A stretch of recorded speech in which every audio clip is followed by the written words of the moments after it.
So more about Metropolitan Planning Council. MPC is a nonprofit, non-governmental planning and policy organization here in the city. So we work a lot with the city, but we're not part of the city. We cover kind of your typical urban planning topics that you would think of: housing, transportation, economic development, but also we have a huge part of our work that is about natural resources, most of which focuses on water. So stormwater, which I don't know if anyone's house flooded yesterday. I'm sorry if it did, but that's the kind of infrastructure that we're trying to improve. Drinking water and rivers and kind of natural waterways. So we'll talk some about that. This is, our mission statement. We're trying to create a Chicago region that's more equitable, sustainable, prosperous, and engaged and responsible. We are going through a strategic planning process right now. We have a new president that started at the beginning of the year. So we're gonna probably start talking about our work in a little bit different of a way, and might be changing a little bit of it. So if I come back next year, this slide might look different and have different words on it, but we'll probably be generally working on the same kinds of topics. So diving into all of this, and I will say, if you have questions about things, feel free to stop me. Also at the end, like if you have questions about how I got from being an SPH in community health sciences to working in an urban planning place, I'm happy to talk about that and let you know too. Because I always think it's interesting to hear kind of people's journeys and where they're going, what they're doing with their stuff that they're learning. So hopefully you all will entertain being kind of interactive with me today, and just shout stuff out. Don't need to raise your hands. So when you think about what the built environment is, what does that make you think of? What is the built environment?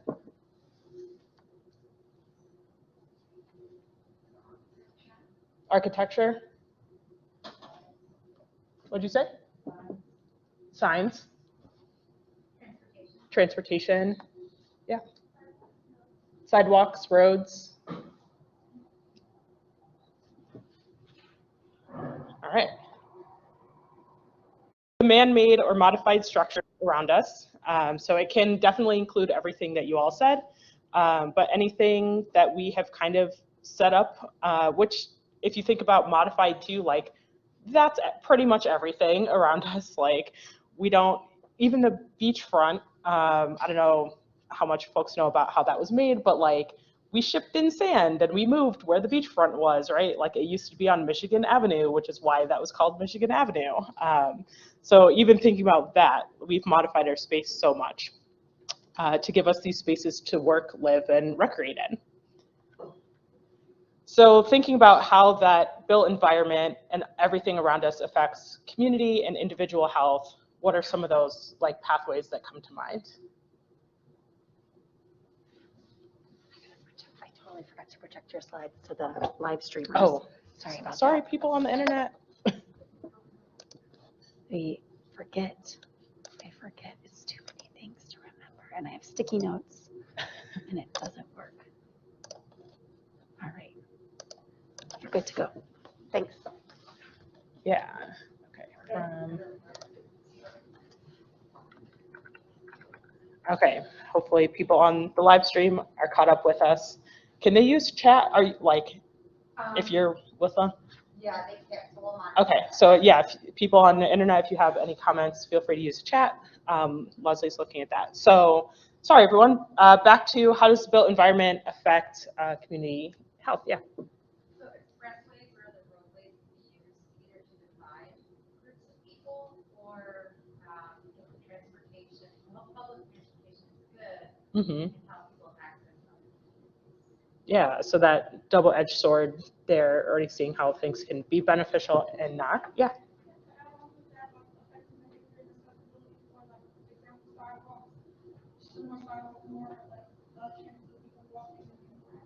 Yeah, totally. I think I saw a hand almost coming up over here. Feel free to shout stuff out. Yeah.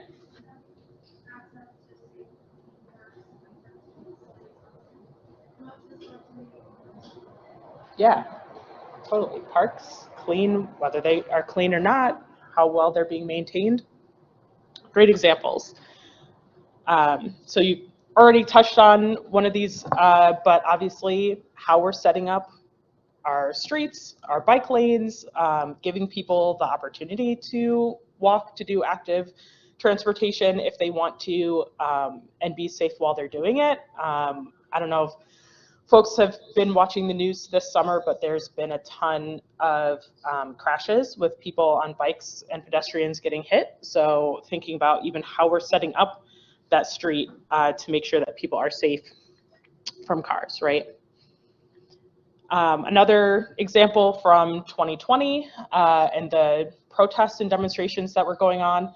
Obviously, we're on a waterway. We have a lot of bridges that help connect us over that space, but that can be used to also control where people go, right? So in 2020, when the demonstrations and protests were happening downtown, the city set a curfew and said, get out of downtown by 8 p.m., then lifted the bridges so that people were stuck downtown and got rounded up.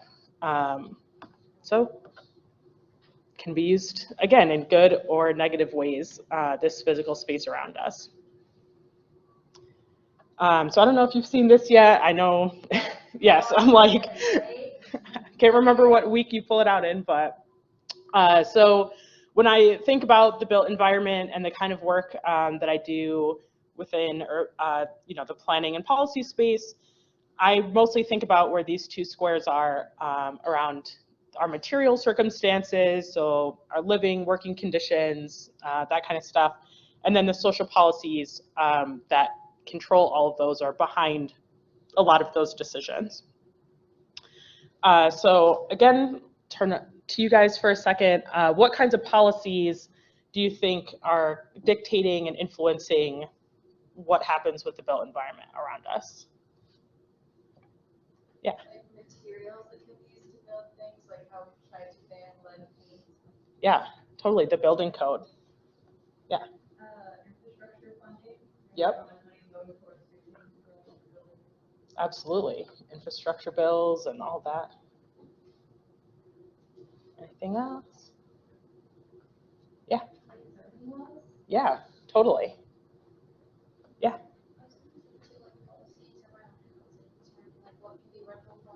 Mm-hmm. Exactly. Yeah. Housing, where it is, what kinds of housing can go where. All right. You guys are awesome. You're giving me all of these answers. So these are some of the policies and factors that go into shaping the built environment around us. So we heard mention the building code, sustainability and climate compliance rules around how much emissions you can put out, what kinds of, like when you're designing your building, how much energy you can consume and caps on that. Environmental and operations permitting. So if any of you have been following the things that have been happening with the matte asphalt plant or with General Iron steel, that is all about environmental and operations permitting. So letting places, even if a factory can be somewhere, it still has rules around how much it can operate, how many emissions it can put out. Design guidelines. So if you're going to be putting something next to the river, there are certain design guidelines that you have to follow about how much native plants you have to have near the river and all that kind of stuff. Financial incentives for development. So we were talking about funding, things like neighborhood opportunity funds and Invest Southwest and these different programs that kind of influence people to develop in certain neighborhoods over others. And then the zoning code. Yeah. Yeah, and there was one comment I did want to miss is that it's important comment from online is policies related to waste disposal. Yes, definitely. That's a great one. Waste disposal and like Chicago has really, really abysmal diversion rates, which is how much we're diverting out of landfills into recycling. It's really, really bad. I encourage you to look up what it is. But yeah, all of that kind of stuff, where landfills are placed.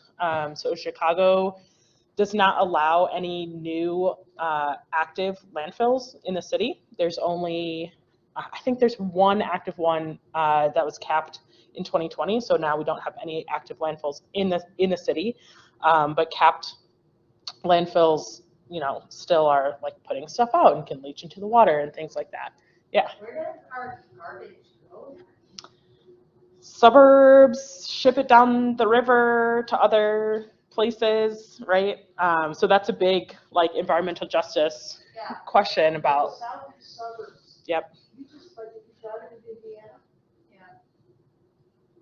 Yeah. Yep. landfills, and sometimes they put, there's one for like tires, and there was a fire that lasted for weeks and weeks and weeks, and one of these landfills that had tires in it, with smoke up over the skyway. Jeez. Yep.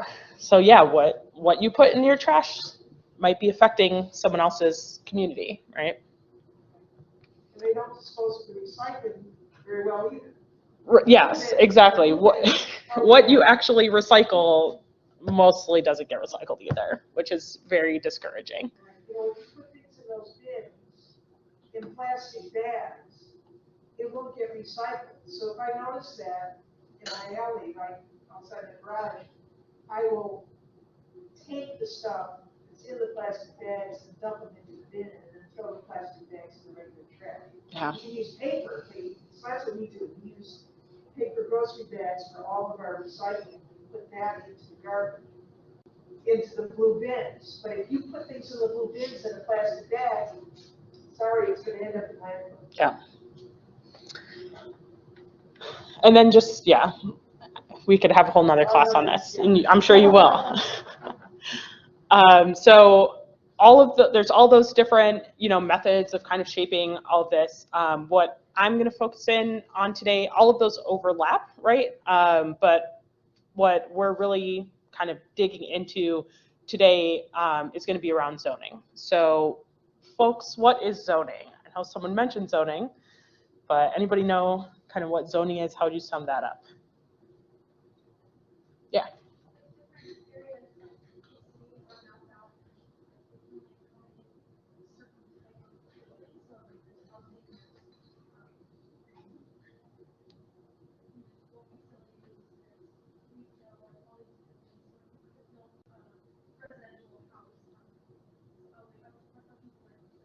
Yep, exactly. So zoning laws, thank you, Quicken Loans. Zoning laws regulate the use of land within a city. Zoning controls the way that land can be developed, what purposes the land can be used for, and generally what uses can be next to other uses. Chicago's zoning code is a mess. We'll talk about that. There's like lots of different ways that cities approach this. So sometimes they just create different, you know, designations for kind of large swaths. Sometimes they do form-based zoning, which is basically saying like, this type of thing can't be next to this type of thing, but other than that, we don't really care what's next to it. There's lots of different methods. Chicago's zoning code, we basically just have some loose rules that people kind of have to follow. If you want to change the zoning of something, you pretty much just have to go to your alderman, and aldermen have pretty much unilateral power about whether to decide to change that zoning or not. And then city council approves it. Every zoning change is its own ordinance, which is wild. So there's a lot that we're interested in reforming around how zoning works. Before we start getting into a bunch of examples of this and kind of talking through it, I just want to pause right here because we're going to start to talk about a bunch of rules and regulations that are created by our current society to control who can own land, what goes on it, and where. And I want to acknowledge that that is not always how things have been done on this land. We're on land that was colonialized, that was taken, and you know, not everybody that's stewarded this land or you know, been on this land in the past has approached managing that land and figuring out what to do with it in the same way. So here in Chicago and in this region, we are on land that was part of the Peoria, Potawatomi, Miami, Kaskaskia, and Kickapoo nations. So I'm gonna go through some examples. Some we've already kind of pulled up, but I really just want this to be kind of informal conversation between all of us. So for each of these kind of examples about different land use and zoning decisions and how those are used, I'll start by sharing off a little bit of the context and facts around it, and then I really want to hear from you all about how you feel like it relates to a history of structural discrimination, ongoing discrimination, like some of the things that you were talking about when I walked in, and then how that relates to potential health outcomes and implications that we all are interested as public health practitioners. So someone already mentioned this one, highway construction. So, you know, all of our highways in the region basically were constructed in like the second half of the 1900s, and those went through neighborhoods. A lot of times they were literally, there were some pictures that I wanted to include but couldn't, literally going down like the middle of a neighborhood street and turning that into a highway that then was separating out those neighborhoods. A lot of times that was done purposefully or not, but you know, with knowing that that was going to break up certain neighborhoods based on race and other factors. Pete Buttigieg had a really good quote a couple weeks ago that I saw, of course, in meme format, right? That was like, the fact that we have this phrase in our lexicon of they're from the wrong side of the tracks or the wrong side of the street, that means we inherently understand that these corridors can be used to divide neighborhoods on social and racial lines. Sorry, I'm kind of answering some of the questions for you, but so are some of the implications of this that we might be seeing as it relates to social discrimination and health impacts and implications.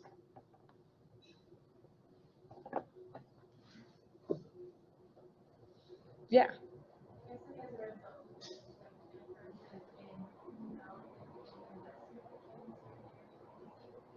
Yeah, definitely. It's some places are going to be more attractive to develop, even just from that infrastructure, right? Yeah. Also allows for disinvestment.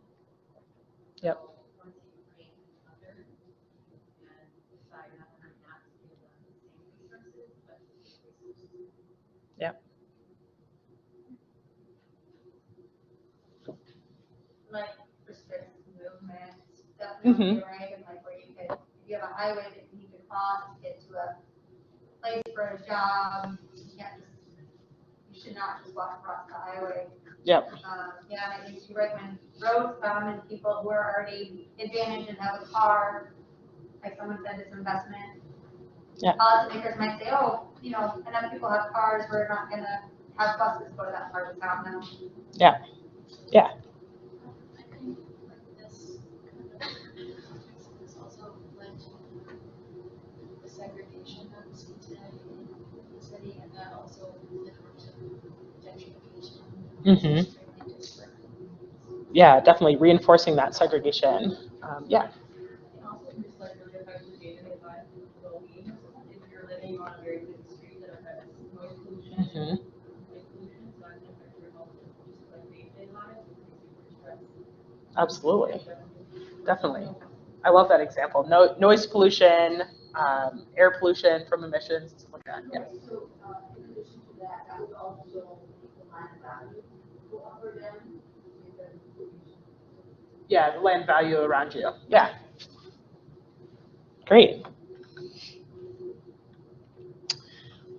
Single family housing. So someone mentioned zoning can control the type of housing that's where.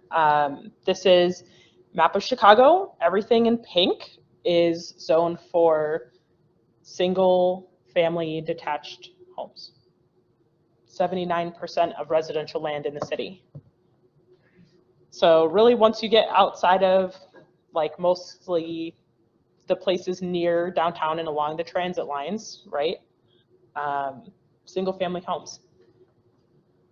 How's that related to anything? Why does that matter? Yeah.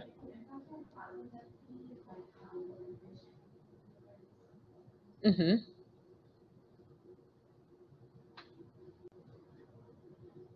We're in a housing affordability crisis right now, right? We're talking about we need more affordable housing. We need more housing in general. Where are we going to put it if we're only allowed to build single family homes everywhere in the city, right? So that zoning doesn't necessarily make it completely impossible, but you have to go and get it approved. The NIMBYs on your street, the not in my backyard crew on your street then has to like all approve, and your alderman has to be like okay with having a multi-story building come in, right? So there's just a lot more hoops that make it unattractive for developers to even try to want to put stuff somewhere. I think you were going to say something. If you decide or if you want to move away from areas where population is less dense and there's green spaces, then you have to have money. Mm-hmm. You have to have good credit for the mortgage. You have to now own at least one car. If there's multiple cars in the home, it can be more. Then insurance and et cetera. And so you're pulling wealth away from the more populated areas and creating a very different living experience. Yeah. Yeah, and it's not to say, you know, I'm not like trying to be like, oh, no one should live in a single family house. That's fine, right? But we have to think about what is allowed where, and having that kind of restrictive zoning that is like, no, you are not allowed to build like 2 flats and like multi-family housing in 79% of the city. That's pretty intense. Transit-oriented development. So this is kind of the opposite of what we were just talking about, and a strategy where the city is like just passed a big transit-oriented development ordinance, like building on top of what they already have, where if you are near a transit stop, so that is the CTA, so the train, the bus, that you have to meet some requirements around density. You can allow lower parking requirements, so you don't have to, you know, hit that same percentage of parking per residence in whatever you're building or per business spots. So you can focus on transit. And so that's going to affect, I mean, if you think about the fact that they included buses, like anywhere that is near a bus stop, that's going to affect a way wider portion of the city. So this one might be kind of obvious because it's like the flip of what we just talked about, but what are some of the, you know, health benefits or implications of this kind of policy? Just shout it out if I don't see your hand.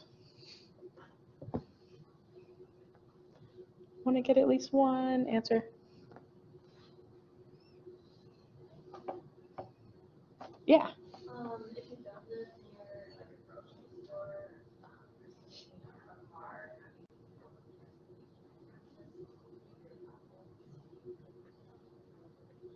Yeah, exactly. Like just being able to get around more and promoting that kind of thing. Yeah.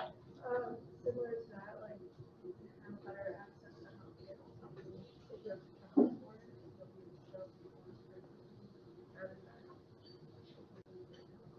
Yeah, having more of that like walkable or easily accessible amenities around you. Yeah. It also gives people more choice as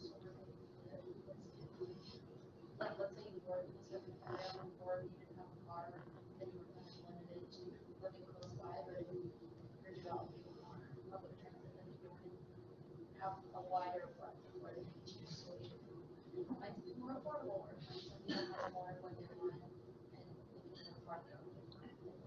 Yeah, exactly. Yeah. I think it's also really important in terms of like pollution, that public transport helps to reduce that a lot, whereas you can fit like hundreds of people on trains and you can only fit like 4 in cars. Yep. So. Exactly. Great.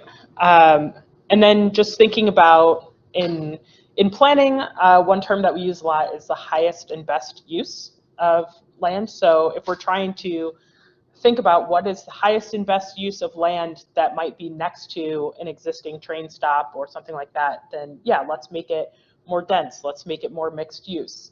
Let's make it, you know, something that's a little bit more like vibrant and helpful than like a giant warehouse or one family house or something like that. Industrial corridors.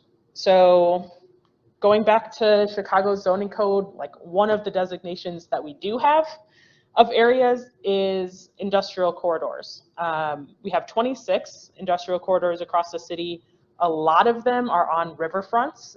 Makes sense because that was a main mode, actually still is a main mode of transportation for a lot of shipping goods. The Chicago River goes all the way through the city and down to the Mississippi River. So it's a great path for transporting goods by barge.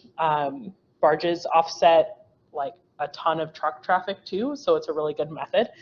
But it does mean that a lot of our riverfront corridors that otherwise could be used for, you know, recreation or park space have industry along them, some of which need to use the rivers, but some of which are just there because that's where the industrial corridor is. So this map is a map of cumulative impacts.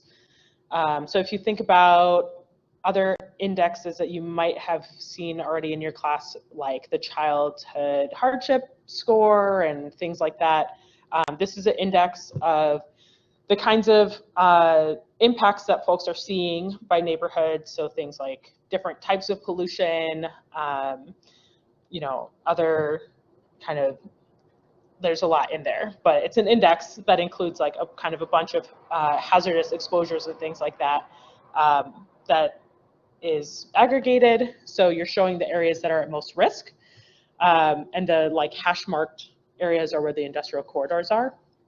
So you can see that there's definitely, you know, looks like there's a relationship there where this area, this is Little Village and Pilsen going down here.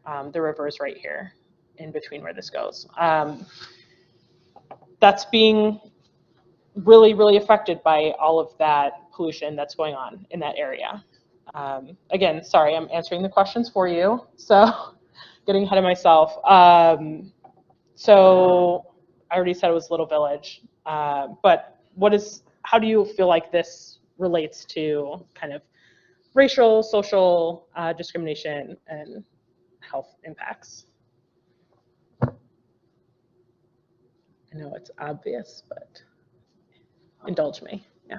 I just moved last week from Lakeview to Little Village, and it's a huge difference. I mean, I'm not from the U.S., I'm from Venezuela, and like, I only been to Little Village like for the weekend, and I can see already that it has a lot less transportation, not enough green areas. Like Lakeview, you can see a park everywhere. Yeah. You know, you can walk. It's really walkable.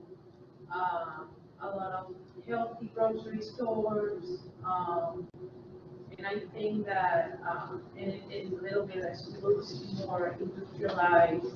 I mean, there are certain streets or avenues that have a little more life to it, but you can definitely see the difference between the two of them. Yeah, thanks for sharing that.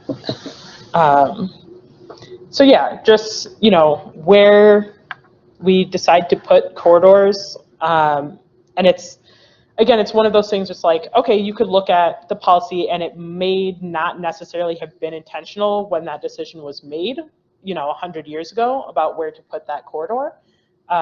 But decisions that we make now about where to continue to place industry across the city, how it's distributed, those decisions end up mattering. Yeah.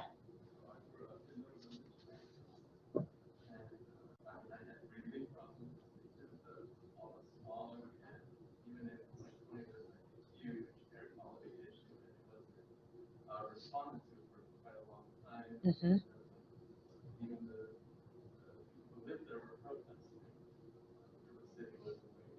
Yep.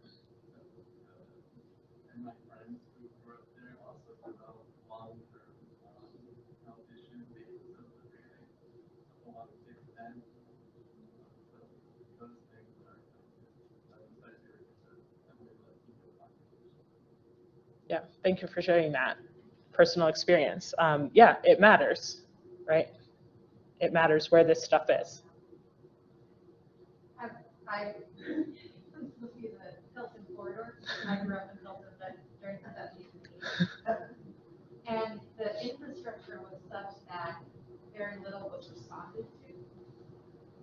But knowing that you are in a neighborhood where nobody cares, and that a lot of it is a response to racism, Mhm. also adds an additional burden of constantly feeling that racism in your quality of air and the water and the housing. Yep. Which was owned by people who didn't live in that neighborhood, right? And so it was just allowed to fall apart. Yep. And in that sense, that feeling is not good for you. Yeah, absolutely. Yeah, I live near Little Village. I live in North Lawndale, right on the southeast side of Douglas Park, and it's absolutely crazy. We have, the big Lagunitas factory warehouse, like, that's one thing that takes up a lot of space. But then right next door to that, on my street, we have Spinach Space, which is where they film the Dick Wolf, Chicago franchise, Chicago Beach, Chicago Fire, Chicago Men. So North Lawndale is like an historically disinvested community. It is majority Black. It was heavily redlined back in the day, and still not a place where banks really give people loans.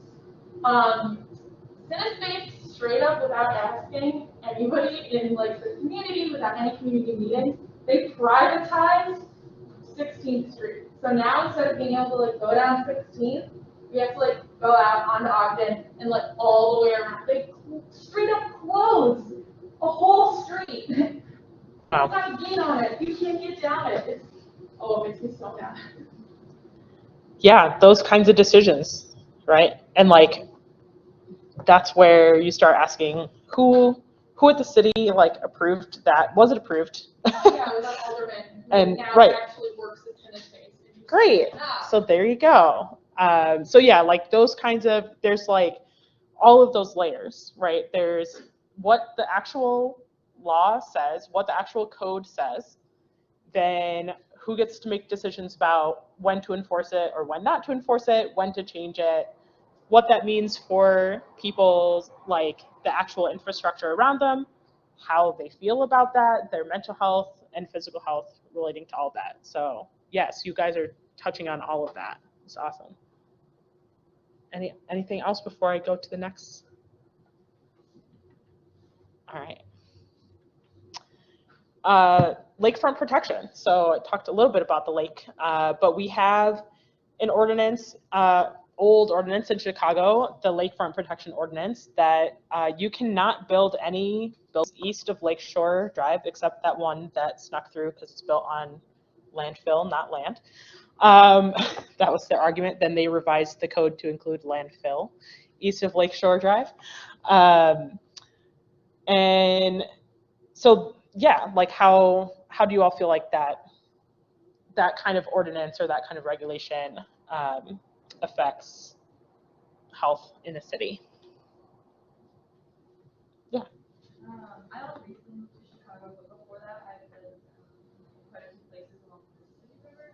So I know that, like, for example, like in Long Island, which is along the Mississippi River, there's a lot of zoning about building along the Mississippi. Part of that is so there's green space available, but that green space also serves a dual purpose. I don't know if it does here, but it also helps with flooding mitigation, at least on the Mississippi, where it's a really big problem. And so it really serves a really important purpose that we don't build things that like the green space, safety for flooding. So I think it's really important, and I assume it's similar here, has similar purposes. But it's really important that we protect our riverfront, and also it makes it great and beautiful for everyone to enjoy. Yeah, this is like one of the big successes of the city, right? It's something that I'm really glad that the people, you know, whenever that was put in, had the foresight to do. That we want to keep our lakefront as publicly accessible, like, you know, park space and green space. So it's like this, you know, for the whole stretch. There's 2 miles on the tippity top and 2 miles on the south side that are not part of that. So it's called the last 4 miles, and people are working on actually getting those into this too. But even with that, we're still seeing things like wanting to expand Lakeshore Drive and add more lanes to it, and like people wanting to encroach on some of that. So we're lucky that we have that kind of a protection ordinance that is in place. So it can be used for good. Not every example is bad. All right, so I want to transition. I know the homework that I gave y'all was kind of reading that introductory part of We Will Chicago. That is Chicago's first citywide, I'm going to call it a vision, but a plan, since the 60s. Whenever we're asked, like, why does Chicago not do planning? Like, every other city has a citywide plan every 10 years. Politics is usually the answer that I give. Like, everything that we talked about today, honestly, I think in terms of power and control, that it's just been like the way that it's been has allowed people to get power and do what they want to do. And so there hasn't been a lot of incentive to plan citywide and make things kind of like official. Every neighborhood can kind of have its vision that it wants to work towards and not have to worry about what everyone else is doing. But some of the examples that we saw today are why that doesn't really always work. Zoning decisions being made just on like a one-by-one basis does not help us take into account what the impact is going to be on the city, across the city, of where we're placing things, where we're making decisions about where things go. So MPC, Metropolitan Planning Council, has been really involved since 2019, before, like, during the mayoral elections and stuff, pushing for whoever wins, like whoever is going to be mayor next, we want you to do a citywide planning process. We want there to be shared goals and a shared vision that the city has as the departments are making decisions about what to do. We want to be able to hold the city kind of accountable to some shared goals and say, hey, we had it as a goal to reduce vehicle miles traveled, but you're expanding Lakeshore Drive. That's not consistent, right? We want to be able to kind of stop those bad decisions, well, what we think are bad decisions, before they happen, and inspire people to make decisions that are in line with those. So this citywide plan initiative is called We Will Chicago. We did not come up with that, but I don't know, I kind of like it. But we will, that kind of phrase came from after the Chicago fire, like we will rebuild kind of a thing. So we will together, we will Chicago. It got pretty complicated. There's like a bunch of themes. There's some overarching pillars and topic areas. So the two like really overarching ideas of the plan are resiliency and equity. And then there are 5 themes that they tried to work into the plan. So historical reckoning and trust building, kind of trying to deal with some of the stuff that we're talking about today, like this long-standing systemic discrimination throughout the city, and rebuilding some of that trust with our public institutions, evaluation of equity impacts, accessible and meaningful community engagement, accountability through shared metrics and transparency when we're thinking about how this plan might be implemented, and then interagency and cross-collaboration between departments. And then there are 8 pillar areas, which are the topics that the plan kind of dealing with. So again, your typical kind of stuff that you see in citywide plans around economic development and environment, housing, transportation, and then also some other ones that we weren't expecting to come out of the public engagement around this. So arts and culture, civic engagement, which is a lot about like voting and like people being engaged in decision making around the city, lifelong learning and education.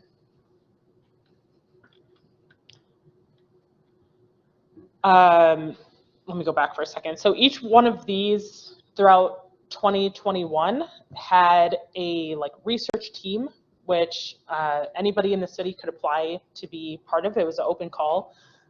So community members and then some community organizations, artists and organizers were all part of these teams, and there was a team for each one, except civic and community engagement, because that one was added like after the process started.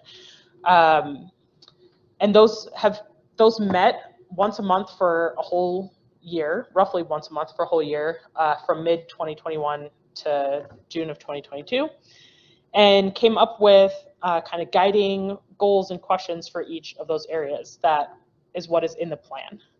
And then they came up with all of those policy ideas that are in that separate document. So I think I said read the first few pages, but if you go on the website, you can find like the whole plan. Each one of the pillar areas has its own kind of report about existing conditions and the kinds of recommendations that they're making to the city. One big part that we were involved in and that I led was around this historical acknowledgement and trust building piece. So we pulled together a working group of a bunch of folks in the city that are working on this kind of like restorative, you know, dealing with equity and injustice issues and kind of dialogue issues across the city, and brought them together to put together some of the definitions that were in that section that hopefully you all saw. So we provided them with the definitions that just our group came up with and said, this is how we are thinking about historical acknowledgement, historical reckoning. This is how we're thinking about what's happened in the city and the types of things that you know, need to be addressed as far as the ways that planning has been used to harm people and communities, and how to kind of move forward. And so not everything, you know, that we recommended, of course, was incorporated, but it was to us a really big win that there's like 4 pages in that document going through the timeline of like, here's different types of decisions that the city has been complicit in that have not been good and what we're going to do about it. So we're hoping that as the plan is implemented, that spirit will be kind of kept in mind, but it's Chicago, who knows? We might have a new mayor in 4 months, so we'll see. But that was a really, that was a very meaningful project for me personally to be able to at least get some of that stuff in writing in a document, right? And now we just have to hold people accountable. Another piece that we were part of, that I was part of, was this health and racial equity analysis. It's not mentioned much in the document, unfortunately, but with each one of those teams that was part of the research around those different 8 topics. As they were going through that process, we created kind of a toolkit for them to use based on stuff that, if you haven't seen it yet, I'm sure you will be seeing it soon, around kind of health impact assessment, racial equity impact assessment, and the kinds of questions that you want to get at when you're thinking about putting any policy in place. Who's going to potentially benefit from that policy? Who might unintentionally be harmed by that policy? Do we have those people in the room helping us think about what this policy should be and how we should be implementing it? How do we know that we're collecting the right data to understand what this policy is doing? What are the possible effects on health and environment from this kind of policy? Who is accountable for actually implementing this policy? So we created this kind of tool and tried to work with those research teams throughout the process so that members of those teams were at least trying to think through some of these questions while they're coming up with their policies. Does every single policy idea in there jive with this? No, but most of them are at least starting to be on the right track. There are 600 policies in that document. So I would say, about going through them all, about 20% of them like explicitly mention in the language of the policy, like, do blah, blah, blah to affect some marginalized community or to address some specific inequity. Then a lot of them are kind of like vague or neutral, but have the right spirit. But we know when it comes to kind of neutral policies, if you're not really on top of how that's implemented, you can easily just reinforce like the status quo, right?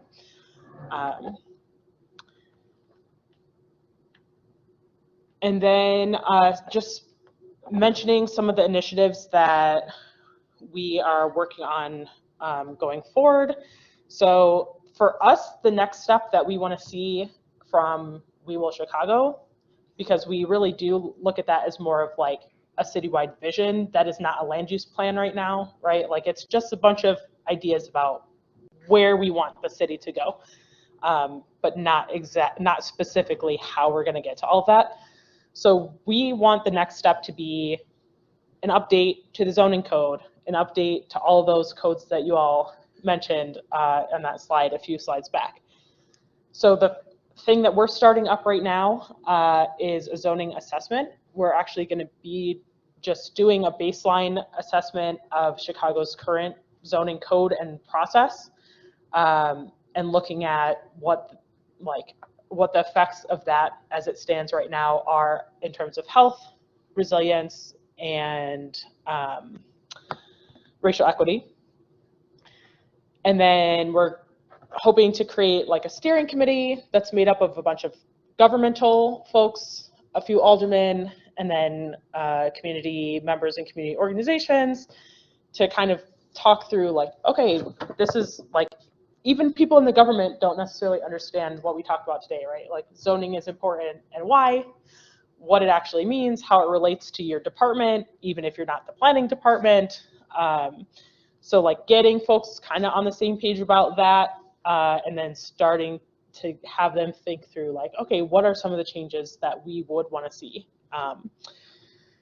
to try to push that forward kind of from the inside and have some allies. So creating kind of a steering committee or cohort around that. We're continuing to do industrial corridor planning advocacy. So the city has, for a few years, been going kind of on and off doing a modernization of the industrial corridors. They've been doing it corridor by corridor.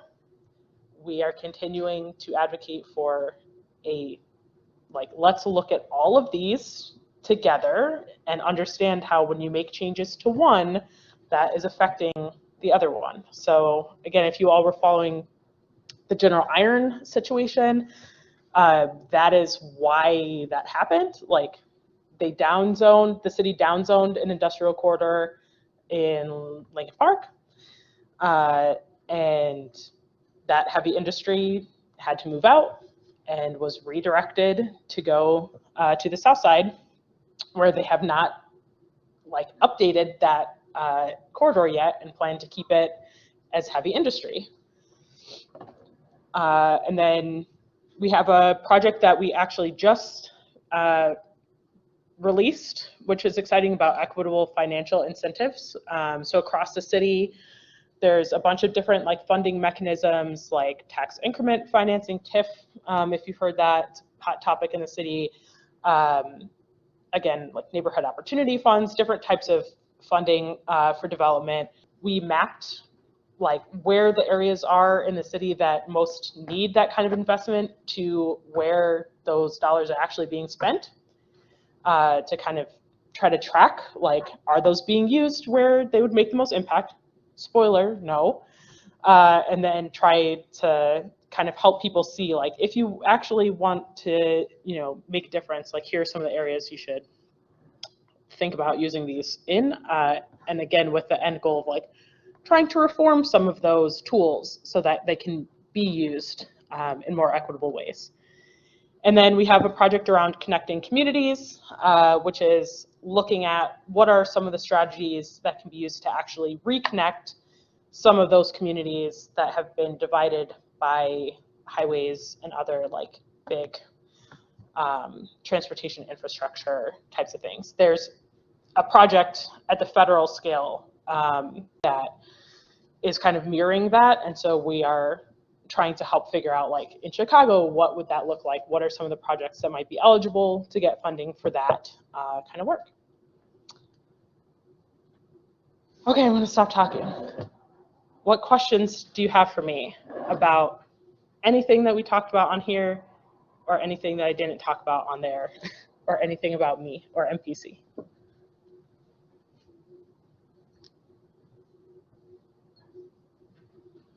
Chloe, your job is so fascinating.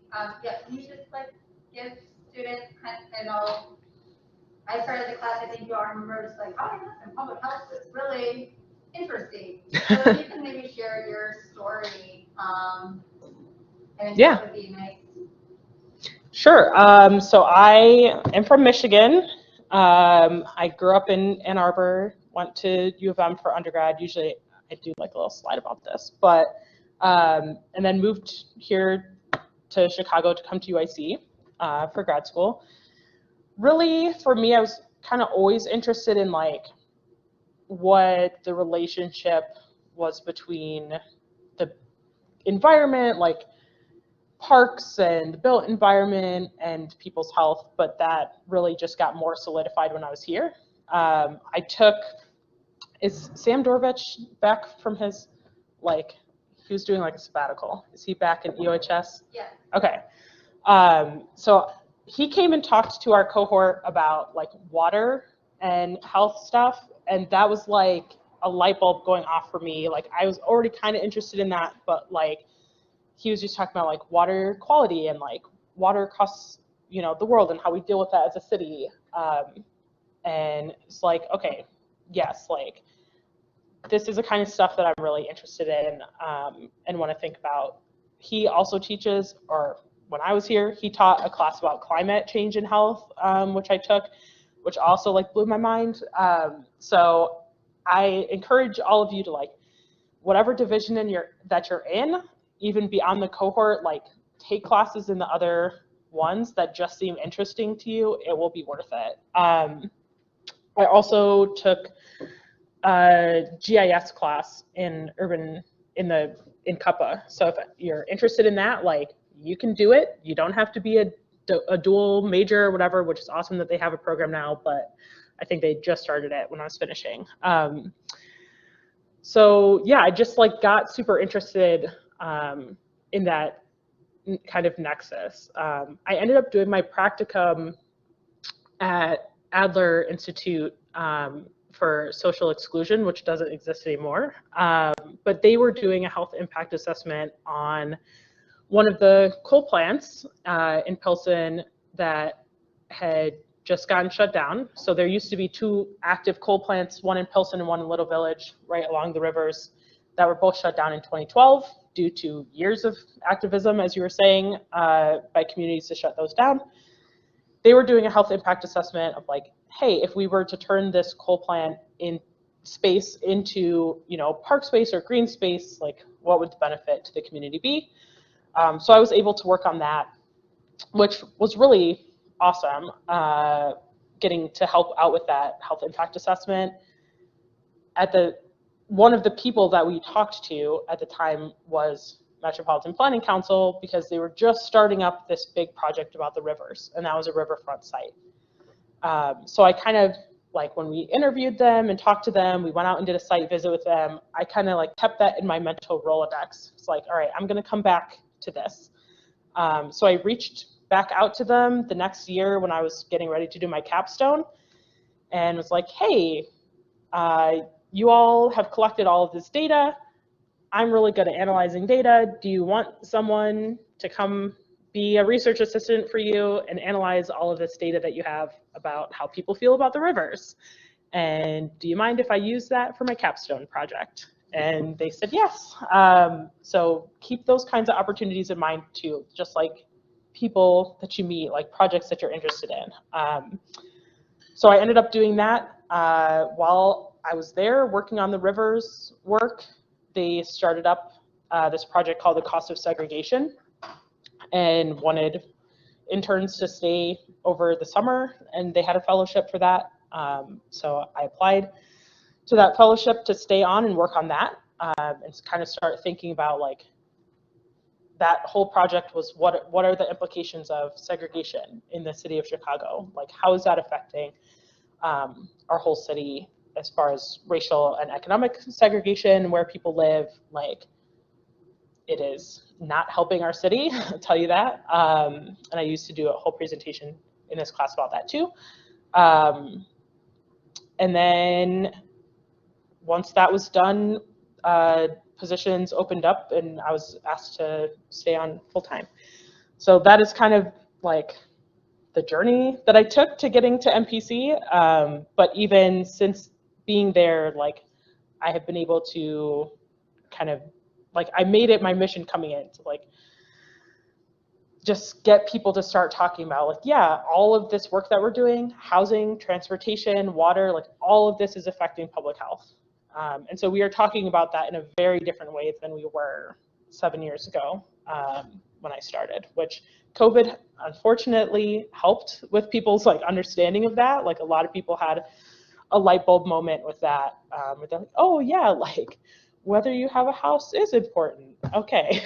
Like, to, like, you know, your physical health, right? Or like your transportation, like, oh yeah, I see that now. So yeah, that's how I got here.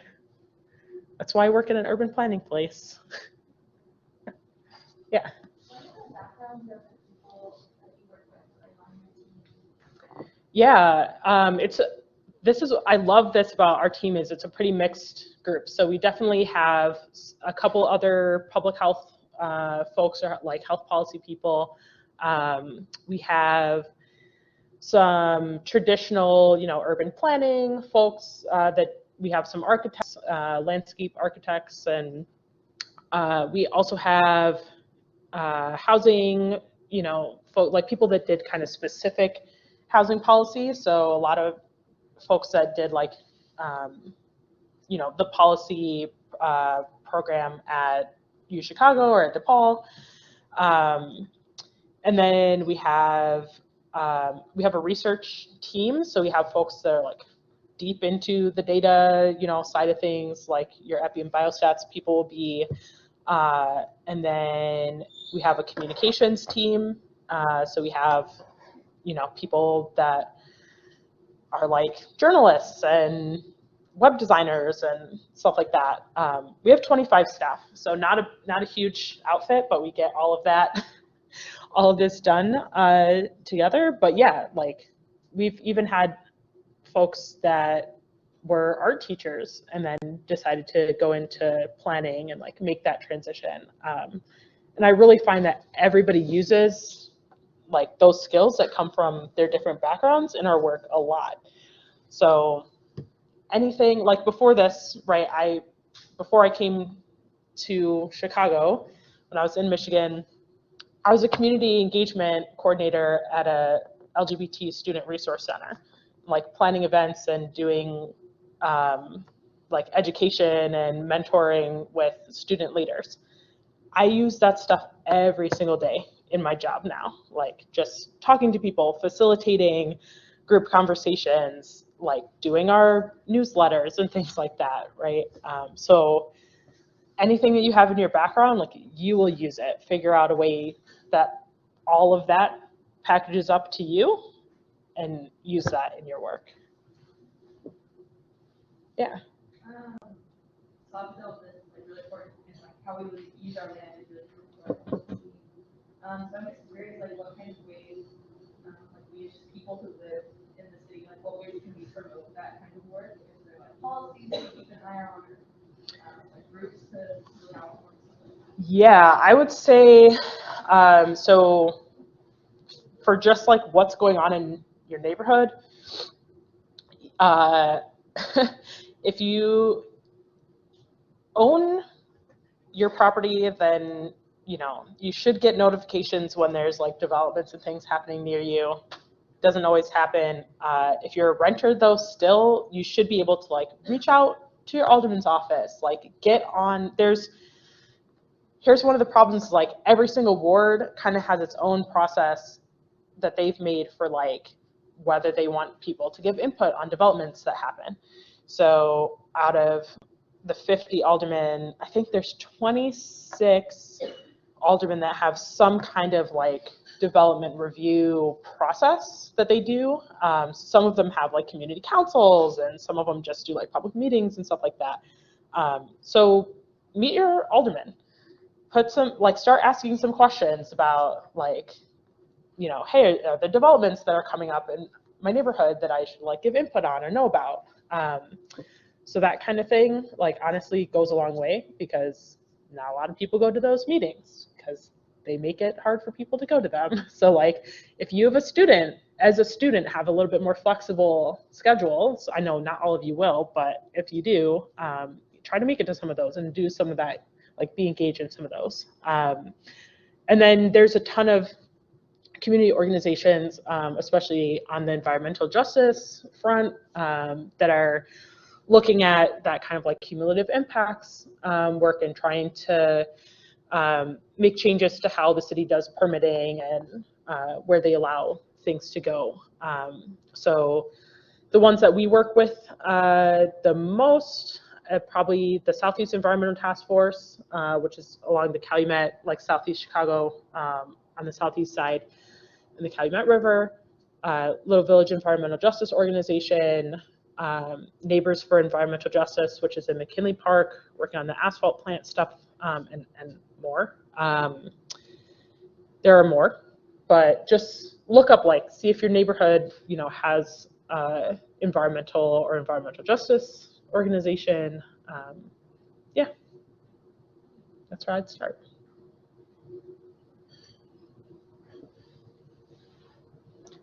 All right. Any other questions for Chloe? If everyone can please give Chloe Thank you so much for your time. Yeah, Chloe. thanks And again, everyone. If hopefully some of you will connect with Chloe on LinkedIn. Yeah. We'll be posting these slides so you can reflect on them a little bit more. And again, I know this probably seems like eons away, but for those of you who are really interested in this type of work, I'm sure staying connected with Chloe to see about opportunities for practicums. And do you all do APEs? I know it's another thing to take on. We have like a research assistant program that's also kind of in flux, but sure.